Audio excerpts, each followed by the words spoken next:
Sebenarnya sebelum sampai kepada penampilan yang bagus ini tidak serta-merta kemudian kita melihat seseorang itu dari segi penampilan doang. Karena apa? Penampilan itu tidak mewakili bagaimana dia.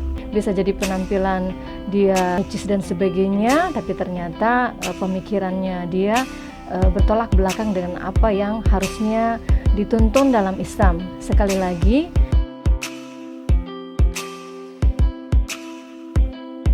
Bismillahirrahmanirrahim. Assalamualaikum warahmatullahi wabarakatuh. Jumpa lagi bersama kami dari tim media KSA ID. Kali ini kita akan membahas perbincangan soal good looking yang dikriminalisasi. Untuk mempersingkat waktu, langsung saja kepada narasumber kita, dipersilakan.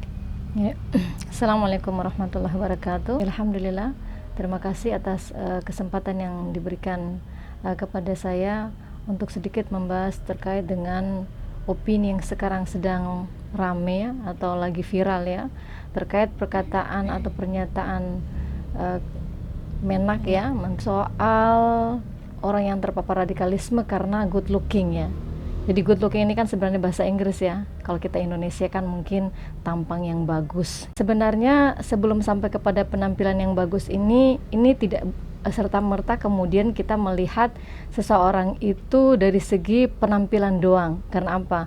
Penampilan itu tidak mewakili bagaimana dia. Bisa jadi penampilan dia necis dan sebagainya, tapi ternyata pemikirannya dia bertolak belakang dengan apa yang harusnya dituntun dalam Islam. Sekali lagi, setiap sesi pertemuan kita selalu kita bicara bagaimana Islam memandang ya, bukan dengan yang lain, karena sejatinya saat ini kaum muslimin itu sudah lupa untuk kembali kepada jati dirinya sebagai seorang muslim. Maka setiap kemudian kita berkata atau berbuat harusnya kita sandarkan bagaimana Islam itu memandang.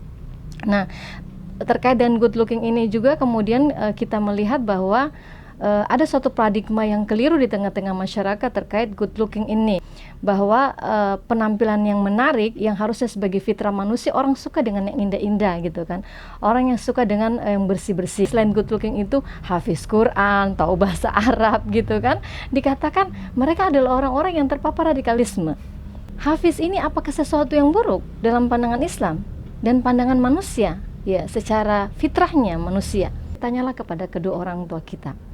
Orang tua kita senang tidak kita hafal Quran, ya, penampilan kita bersih, bahkan orang memandang kita itu, wajah kita itu menyejukkan gitu kan, apalagi tingkah laku kita kemudian sesuai dengan penampilan kita, dalam artian yang hafiz Quran idealnya adalah tingkah lakunya, attitude-nya juga bagus. Perilaku yang baik itu akan melahirkan orang-orang yang good looking ya. Nah, perilaku yang baik ini tidak kemudian ada begitu saja tanpa ada pemikiran yang benar. Menurut Islam, dikatakan sebagai muslim sejati jika dia taat kepada Allah dan Rasulnya. Bentuk ketaatan kepada Allah dan Rasulnya itu akan terwujud pada tingkah laku dia. Bagaimana dia dengan orang tuanya, bagaimana dia dengan temannya, bagaimana dengan dia sebagai anggota masyarakat. Maka kalau kemudian dia mendasarkan semuanya dalam Islam, dia akan tahu birrul walidain kepada orang tua, tidak membentak orang tua, umpamanya ketika orang tua menyarankan sesuatu contohnya, karena sekarang ya kita tidak bisa menutup mata, kadangkala anak-anak itu ketika menyatakan sesuatu, ingin sesuatu kepada orang tua, belum dipenuhi, itu kata-kata yang keluar bukan lagi kata-kata yang baik, kata-kata yang ahsan, tapi kata-kata yang sudah tidak bagus, kata-kata yang justru menyakiti orang tua. Padahal dalam Al-Quran kan jelas ya, kata ya kepada kedua orang tua itu sudah dilarang, apalagi sudah 3-4 kata yang keluar dari mulut seorang anak. Ketika seseorang memahami Islam sebagai sebuah aturan yang mengatur urusannya dengan orang lain gitu kan, maka dia akan tahu hak dan kewajibannya dia dan orang lain ya.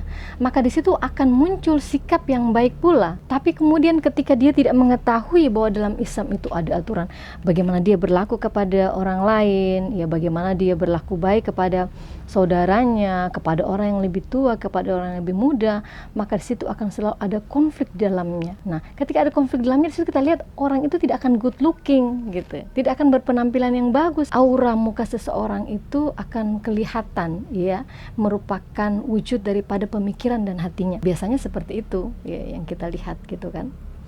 Bahkan kalau kita kembali kepada sejarah sahabat Rasulullah yang sangat terkenal, ya Mus'ab bin Umair radhiyallahu anhu gitu.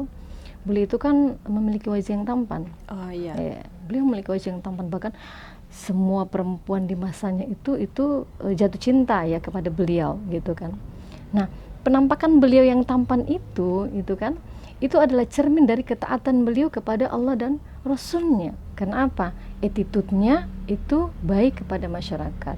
Maka dia tidak akan pakai baju sembarangan gitu kan, rambutnya aut-autan gitu kan, tapi dia akan memperhatikan kebersihan dirinya, terus memperhatikan bagaimana sikapnya. Maka kalau kemudian ada orang yang sekelas pejabat negara mempersoalkan orang-orang yang taat beragama sebagai sesuatu yang berbahaya bagi bangsa dan negara ini, pertanyaannya adalah apa yang kemudian kita sematkan kepada orang-orang yang tidak good looking, tapi sikapnya selama ini kemudian selalu membuat konflik di tengah masyarakat. Contohnya apa?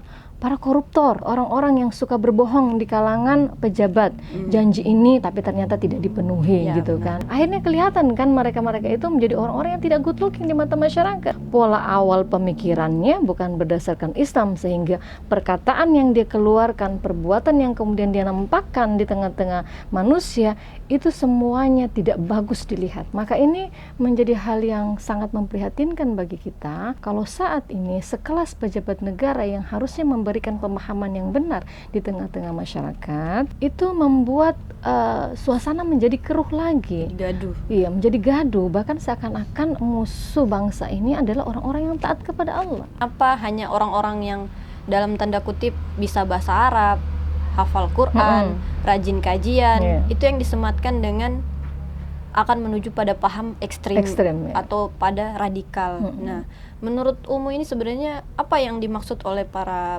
pejabat penguasa sekarang ini dengan ekstrim dan radikal itu sendiri? Jadi sejatinya ya, kalau kita kembali kepada definisi, ini lagi yang menjadi persoalan di tengah-tengah kita.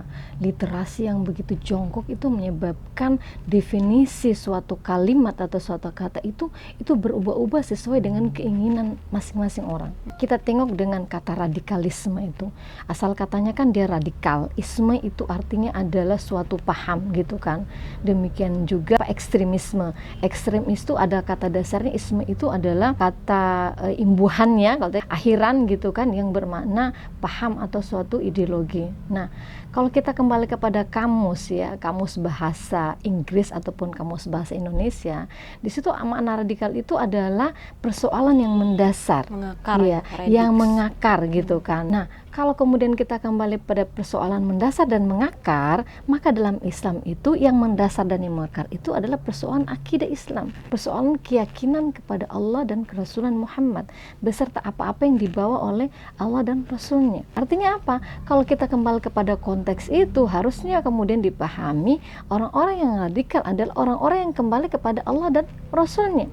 Apa bisa dipahami juga bahwasanya orang radikal adalah misalnya kita sebagai muslim memahami bahwasanya Islam itu adalah agama yang benar dan yang hanya itu yang diterima oleh Allah, tidak ada yang lain seperti itu. Apakah juga seperti itu? Iya, karena dalam Al-Quran sudah jelas, wa may yabtaghi ghairal Islam madina falyuqbal min. Terus lantas salahnya di mana seperti? Nah di situ dia persoalannya kan, kalau kita lihat apa salahnya ketika muslim itu kembali kepada agamanya, gitu kan? Karena apa? Allah sendiri menyatakan bahwa tidak akan selamat orang-orang yang keluar daripada Islam itu sendiri, bahkan tidak diterima apapun dari seorang muslim jika dia tidak kembali kepada Islam. Nah, persoalannya kan seorang muslim itu tidak mungkin tidak kembali ke Islam. Karena apa? Keridhaan Allah lah yang kemudian diinginkan oleh setiap muslim. Kenapa? Kembalinya nanti ke hadapan Allah untuk mempertanggungjawabkan apa yang diperbuat. Nah, kalau kemudian tidak kembali kepada Islam, kepada akidah Islam itu sendiri, terus mau apa seorang muslim hidup di dunia? Iya. Ya, mau apa nanti setelah di akhirat? Apa yang mesti dipertanggungjawabkan? Dalam ranah dunia saja kita sebagai bawahan kepada atasan pasti ada pertanggungjawaban. koreksi diri lah gitu kan. Ketika dalam jangka waktu itu apakah kemudian kita mengupayakan untuk berpenampilan baik, berkata baik dan sebagainya kepada atasan, ataukah justru kemudian kita biasa-biasa saja, tidak ambil pusing dengan hal itu, sementara kita tahu bahwa semua ada konsekuensinya. Nah, kalau kita bicara konsekuensi kan dalam Islam jelas ya. Barang siapa yang berbuat kebajikan sebesar zarah pun, maka dia akan mendapatkan balasan kebaikan itu berupa surga. Dan barang siapa yang berbuat jahat sebesar zarah pun, maka dia akan mendapatkan balasannya pun, yaitu murahnya kepada neraka. Berarti sebenarnya tidak ada yang salah dengan radikal itu sendiri. Iya. Hanya kenapa ya opininya sekarang ini lebih pada kayak radikal itu menakutkan lain sebagainya. Padahal kan kalau tadi seperti yang dijelaskan oleh Umu, itu adalah sebuah dasar ya, mengakar. Sudah sewajarnya kita menjadi seorang muslim yang memang mengakar keislaman kita. Tapi di berita kemarin itu ada yang menyatakan bahwasannya itu bisa dikatakan berbahaya seperti itu, dan memberikan solusi, yaitu bagaimana caranya supaya orang itu menjadi moderat. Nah, bagaimana sebenarnya yang dimaksud dengan moderat ini? Ini memang saat ini kaum muslimin itu sedang diajak untuk perang pemikiran. Jadi siapa yang pemikirannya kuat mempengaruhi masyarakat, dialah yang menang. Kemudian dilihat lagi apakah pemikiran yang dibawa itu benar atau tidak benar. Maka pemikiran-pemikiran yang benar pun sekalian itu tidak akan sampai kepada masyarakat. Kembali kepada istilah moderat. Kalau moderat ini kan kalau kita bahasakan itu adalah perpaduan antara baik dan buruk. Sebenarnya begitu sih. Bahasa sederhananya di tengah-tengah gitu kan, di tengah-tengah. Jadi kondisi di tengah-tengah ini perlu juga kemudian kita kaji lebih mendalam. Maksud di tengah-tengah ataupun moderat ini adalah apakah kemudian kita mencampur yang hak dan batil, ataukah kemudian kita tidak bersikap terlalu kaku dan terlalu bebas. Tapi yang kemudian kita lihat dalam konteks bernegara kita saat ini, makna moderat itu menjadi makna mencampurkan yang hak dan yang batil. Buktinya apa? Nah, bagaimana mungkin kemudian pemikiran-pemikiran di luar Islam itu ditimbang dengan kacamata Islam, ataupun sebaliknya? Ya tidak bisa lah. Atau dikompromikan gitu kan dengan pemikiran-pemikiran yang berbahaya. Contohnya ya seperti ini gitu kan.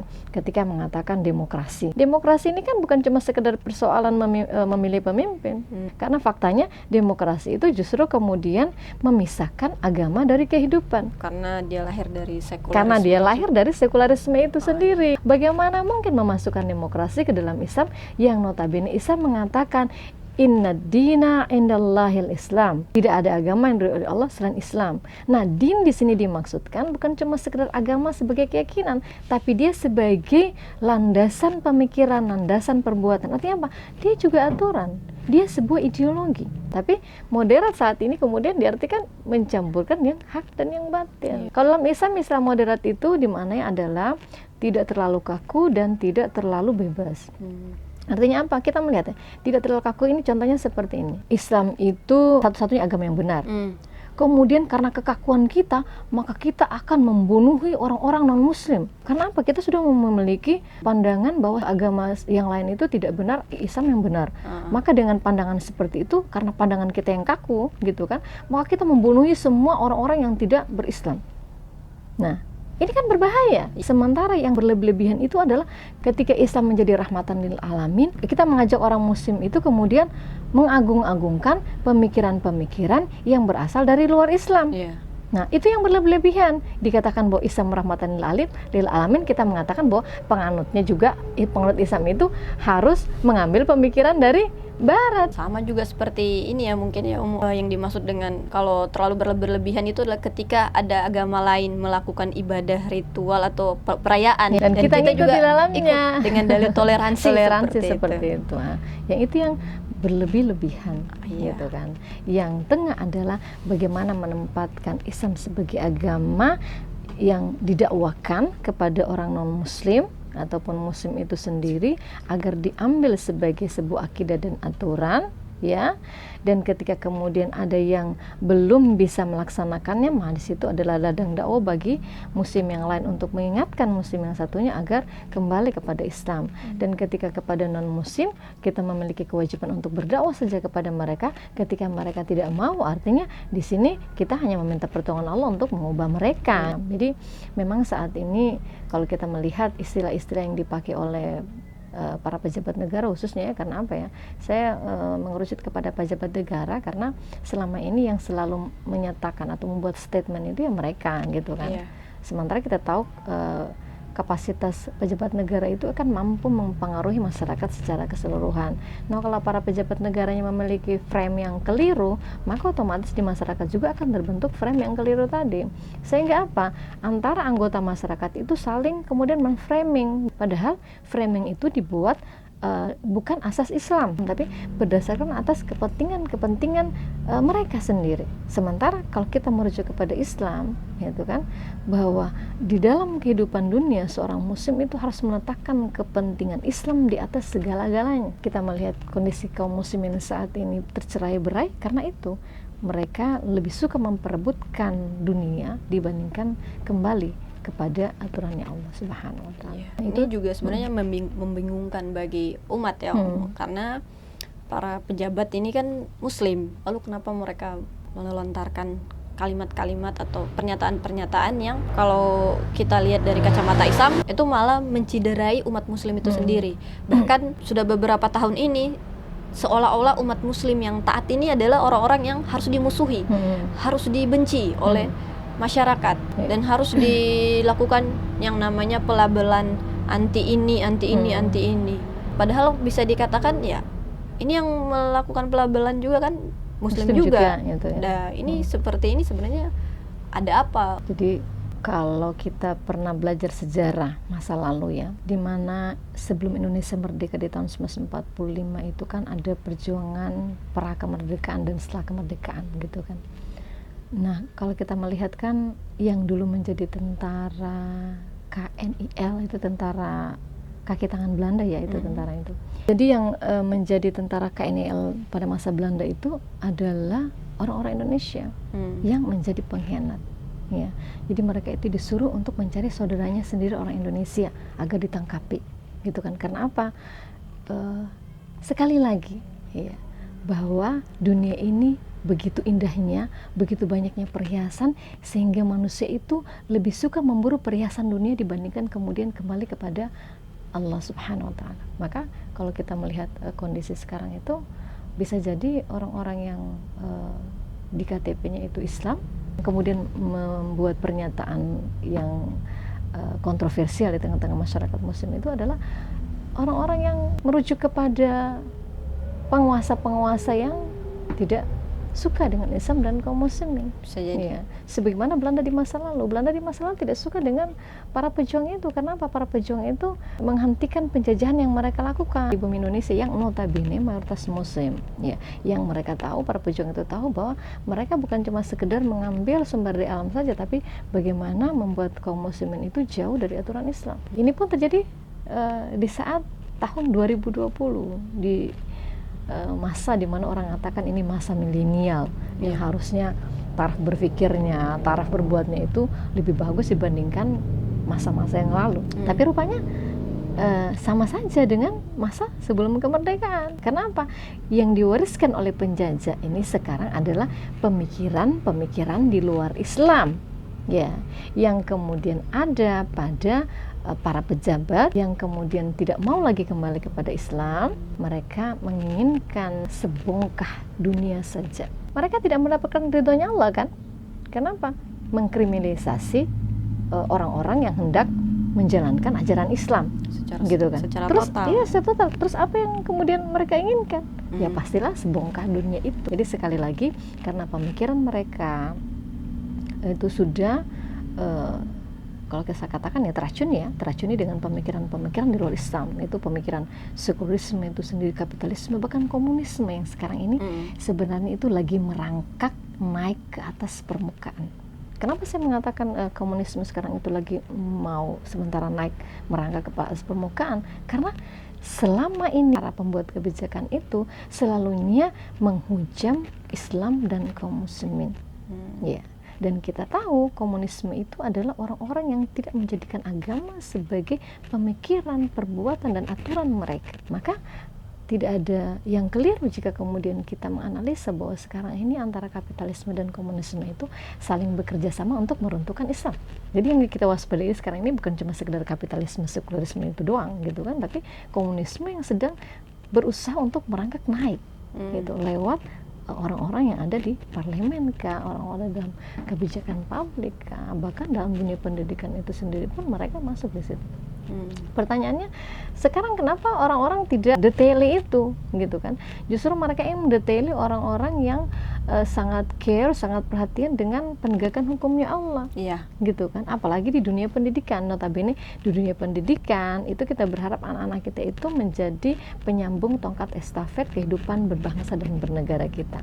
Nah, kalau pemegang tongkat estafet itu tidak mau diatur dengan aturannya Allah, terus bagaimana? Apa yang mereka ingin jadikan aturan untuk mengatur kehidupan berbangsa dan bernegara kita, agar kehidupan kita itu negara yang aman, tentram, sejahtera, ya sebagaimana kita idam-idamkan selama ini. Jadi kalau bisa disimpulkan berarti pertama good looking ini adalah fitrah ya. Karena diartikan dari definisi dari good looking itu kan sebenarnya bahasa Inggris. Kalau kita artikan ke bahasa Indonesia itu orang-orang yang berpenampilan menarik lah, dia bersih, atau yang sejenisnya dengan itu, mukanya teduh, enak dipandang, merupakan fitrah yang sebenarnya tidak perlu dipermasalahkan itu. Terus yang kedua yaitu dari persoalan definisi radikal itu sendiri. Ternyata radikal adalah sesuatu yang mengakar. Jadi ya kalau dikatakan dengan term sebagai seorang muslim radikal, ya itu sudah sewajarnya ya. Maka yang tidak wajar itu kalau tidak keislamannya itu tidak mengakar, tidak punya tauhid yang menghujam di dalam dirinya. Selanjutnya adalah tentang perbenturan antara radikal dan moderat. Nah, yang dimaksud dengan moderat ini apa? Ternyata yang dilihat dari para pejabat melihat bahwasanya moderat ini adalah memang bermaksud di tengah-tengah, tapi secara fakta adalah mengkompromikan antara yang hak dengan yang batil. Bagaimana jadinya anak muda kalau menjadi muslim yang moderat? Bisa jadi STMJ, sholat terus maksiat jalan. Sholat iya, pacaran juga iya. Pacaran dimulai dari pegangan tangan lain sebagainya. Muslim iya, tapi makan riba juga iya. Kan bisa jadi seperti itu. Dengan alasan harus menyeimbangkan antara dunia dan akhirat. Seolah-olah dunia ini tidak diatur gitu. Tidak diatur oleh Allah supaya bisa dipanen di akhirat gitu. Nah, selanjutnya ada juga bisa dikatakan orang-orang yang dalam tanda kutip mengkhianati agama ini sendiri hanya untuk sebongkah dunia. Kalau dipikir-pikir, apa yang kita cari kalau bukan harta, tahta, gitu kan? Sama ridho Allah. Kalau dia tidak peduli dengan ridho Allah, maka harta tahta ini yang menjadi hal yang dicari. Dari sini kita bisa mendapati bahwasannya sebenarnya tidak perlu ada yang namanya pendefinisian soal radikal itu adalah sesuatu yang harus dihilangkan atau lain sebagainya, dan tidak perlu umat muslim itu dikotak-kotakan jadi ekstremis, moderat dan lain sebagainya. Karena ini hanya akan membuat umat muslim ini terkhusus ya di dalam masyarakat itu terpecah belah ya antara yang satu dengan yang lainnya. Mungkin itu saja itu saja dari kesimpulan yang kita dapatkan dari bincang santai dengan Om Kais. Saya tutup. Wassalamualaikum warahmatullahi wabarakatuh. Dan jangan lupa like serta subscribe dan share sebanyak-banyaknya video dari tim media Kaisah ID.